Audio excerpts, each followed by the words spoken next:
안녕하세요, 로테스트입니다. 오늘은 르노코리아 XM3 하이브리드 완벽 정리 2부 작동편을 준비했습니다. 이테크 하이브리드가 어떻게 움직이는지 상세히 살펴볼 텐데요. 혹시 일부를 시청하지 않으셨다면 먼저 보고 오시는 것을 추천드립니다. 자, 그럼 지금부터 출발합니다.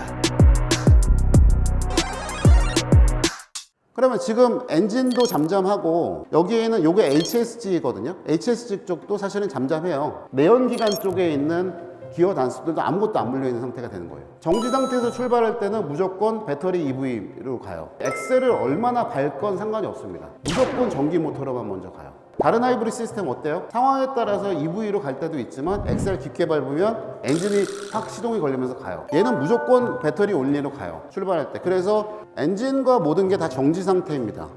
그렇죠? 요게 전기 기어가 물리고 배터리에서 모터에 힘이 들어오면 이렇게 연결된 힘이 구동축을 구동을 시키죠. 처음 시작할 때 전기 모터에 연결되어 있는 기어도 안 물려 있어요. 그렇죠? 여기 EV 0이에요. 그렇죠? 근데 EV 모드에서 이 도구 클러치가 움직이면서 연결을 합니다. 그럼 이 축이 바퀴로 연결이 되어 있기 때문에 배터리에서 들어온 모터의 힘이 얘를 돌려서 얘로 통해서 바퀴로 전달이 되고 있는 거죠. 네, 이거의 혜택과 장점은 뭘까요?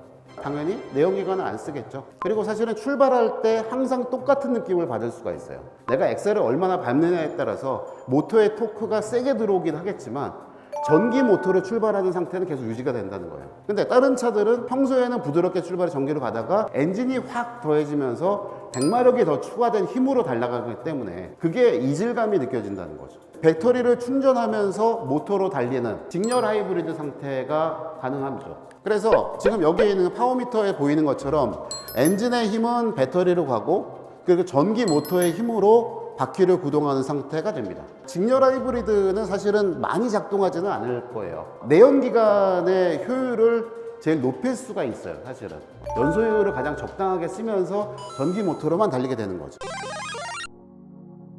모터에서 들어온 힘이 이렇게 동작해서 울리고 있고요. 엔진에 회전이 들어왔는데 이 구동축을 돌리는 게 아니라 여기로 연결이 되면서 요 HSG 발전기를만 돌리는 겁니다. 모터 제너가 두 개인 이유가 있는 거죠. 배터리에서 들어온 힘으로 모터로 구동을 해서 바퀴를 굴리고 엔진에서 들어온 힘은 여기로 올라와서 발전만 하는 그 상태가 되는 거죠. 자, 보시면 배터리에서 들어와서 구동하고 있어요.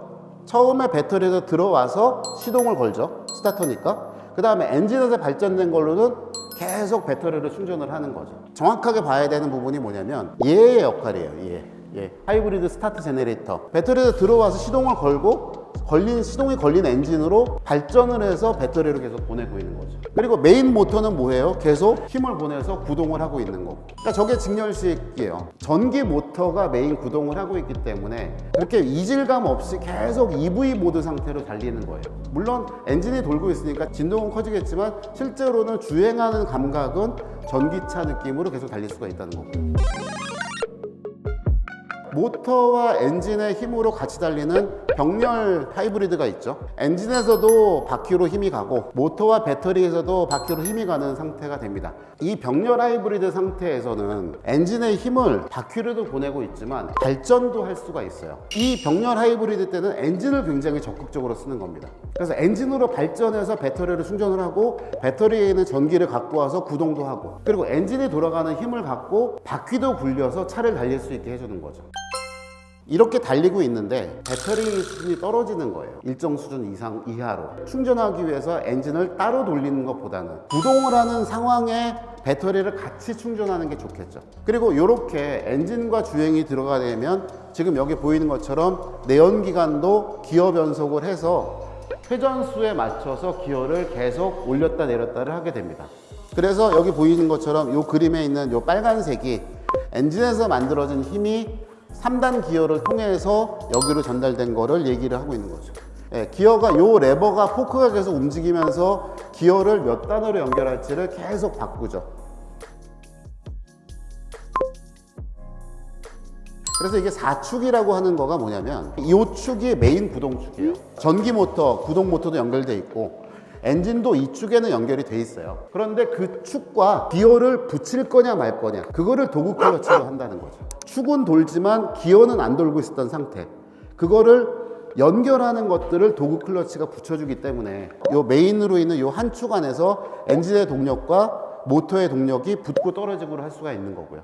그리고 그거에 연결되어 있는 얘가 HSG가 붙고 떨어지는 걸 하면서 발전을 할 거냐 어시스트를 할 거냐를 여기서 결정을 하고요. 그리고 그거에 붙여서 축을 두 개를 넣으면서 요 두 개의 축에 각각 기어들이 달려서 얘가 최종적으로 요 바퀴로 가는 구동축을 구동하는 그런 구조가 되는 거죠.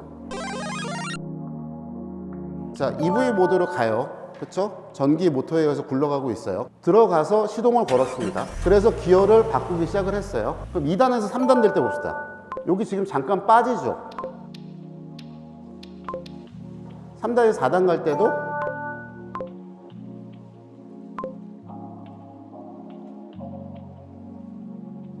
(4단) 가기 전에 직전에도 여기에서 전기가 발전이 되는 거가 보여졌죠.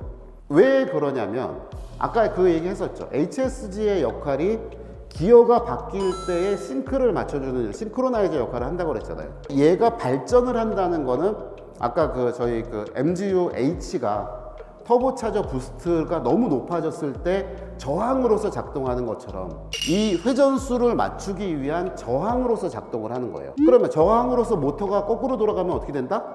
발전이 되는 거죠. HSG로 전기가 언제 들어가고 언제 나오는지가 핵심이라는 거예요. 그걸 갖고 밑에 있는 포크들을 3개를 움직여서 기어 변속을 계속 왔다 갔다 하는 거가 얘 시스템의 핵심이라는 거죠. 그러니까 이 덕분에 사실은 클러치가 없어요. 그리고 배터리 충전 같은 경우는 바퀴하고 엔진 사이에서 하죠. 아까 설명드리려고 했던 이 기어 포지션 램프를 보면 회생제동도 두 가지 모드로 갑니다. B 모드 드라이브, 일반 통상적인 엔진 브레이크하고 통상적인 회생제동을 해요. B 모드는 당연히 강력하게 회생제동을 합니다. 그러면 저거는 메인 모터를 포함을 해서 모든 쪽에서 다 전기를 가능한 한 다 회수를 하는 거예요. 그 다음에 충전 방법도 이 모터를 통해서 배터리로 충전도 하고, 구동 모터를 통해서도 하고, 엔진을 통해서 발전한 거가 배터리로 가는 것들도 가능하다는 거죠. 앞에서 설명드렸던 것처럼 배터리 용량이 적은 것도 사실은 얘가 이런 로직 때문에 가능한 거죠. 배터리가 작더라도 자주 충전을 할 수 있고 자주 왔다 갔다 할 수 있으면 작게 쓸 수가 있는 거죠. 그 다음에 엔진으로 발전, 바퀴 구동을 동시에 한다는 거죠. 도구 클러치가 여기도 자르고 저기도 자르고 연결했다 붙였다를 굉장히 자유롭게 할 수 있기 때문에 그렇게 된다는 거죠. 필요할 때 작동을 합니다. 출발 때 무조건 EV 모드로 간다는 거, 엔진 작동 시간 단축하는 거에 굉장히 큰 역할을 해요. 그 다음에 직렬 하이브리드가 가능하기 때문에 엔진의 효율을 향상시키는 거죠. 가장 효율적인 상태로 발전만 하는 거니까. 그리고 최적의 병렬 HV도 가능하기 때문에 달리면서 효율을 가장 높게 쓸 수가 있는 거죠. 연속성을 유지하고 가격 접근성을 확보한다는 면에서 보면 전기 2단, 엔진 4단 변속기를 사용을 합니다. 모터 제너레이터 2개에다가 엔진 하나 있죠. 동력원이 3개예요. 그 다음에 이 동력원이 바퀴로 연결되는데 각각 2단 기어, 4단 기어로 연결이 돼요. 얘는 켜고 얘는 끄고 얘는 켜고 얘는 끄고 이런 식으로 왔다 갔다 하면 15개 조합이 됩니다. 그럼 그 15개 조합을 언제 최적의 상태니까 언제 쓰겠다라는 걸 결정하는 거가 개발의 노하우인 거죠. 그리고 말씀드렸던 것처럼 무게가 가벼워요. 내연기관차를 하이브리드로 만들면 전기 모터와 배터리의 무게가 그대로 더해지기 때문에 무거워지는 거거든요. 근데 그거를 어디에서 커버를 했냐? 변속기를 컴팩트하게 만들면서 그 무게를 많이 줄일 수가 있었다는 거죠. 그래서 생각해 볼 포인트는 이 두 개예요. 다른 브랜드의 하이브리드들이 대부분 엔진을 중심으로 해서 모터를 추가를 해서 시간을 줄이는 거를 기준으로 만들었다면 지금 이테크 하이브리드는 전기 모터의 작동 시간을 최대한으로 잡아놓고 그거를 어떻게 구현하기 위한 할 거냐 이걸 고민한 하이브리드라는 거죠. 시스템의 구조상이나 내용으로 보면 토요타의 투모터 하이브리드 시스템하고 굉장히 비슷해요. 걔네는 ECVT를 사용하고 여기는 멀티모드를 사용하는 거에 차이점이 있는 거고요. 그쪽은 엔진과 모터를 어떻게 쓸 거냐는 거를 종합적으로 보고 있는 반면에 여기는 일단 EV 모드를 베이스로 깔고 시작을 하는 거예요. 그래서 르노의 미래 전략은 하이브리드 같은 경우는 올인원 시스템을 가요. 그래서 앞으로도 패키징 볼륨을 줄이겠다는 거가 크고요.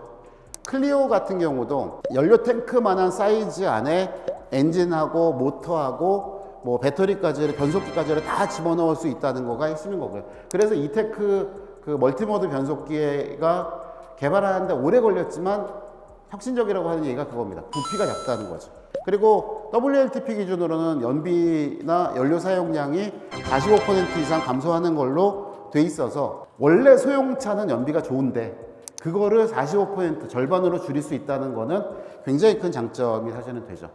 물론 르노도 2030년이 되면은 배터리 전기차의 비중을 90%로 하겠다라고 합니다. 물론 배터리 전환을 위해서 에너지 효율도 높여야 되고 또 모듈화도 해서 대량 생산하는 것도 하고 인하우스에서 모터 개발하고 전용 플랫폼도 확대를 하고 배터리 재활용이나 전기차를 전기 그리드의 일부로 활용하는 것들 등등을 강화하는 거를 생각을 합니다. 많은 회사들이 전동화를 얘기를 하는데 그런데 그 중간 과정을 어떻게 디딤돌을 밟아서 저기로 뛰어 올라갈 건지에 대한 얘기는 거의 없어요. 근데 저는 르노의 이 계획 중에 2025년에는 배터리 EV를 30%, 하이브리드를 35%의 조합으로 하는 합리적인 동력원을 구성하겠다라고 했던 계획이 현실적이라고 봐요.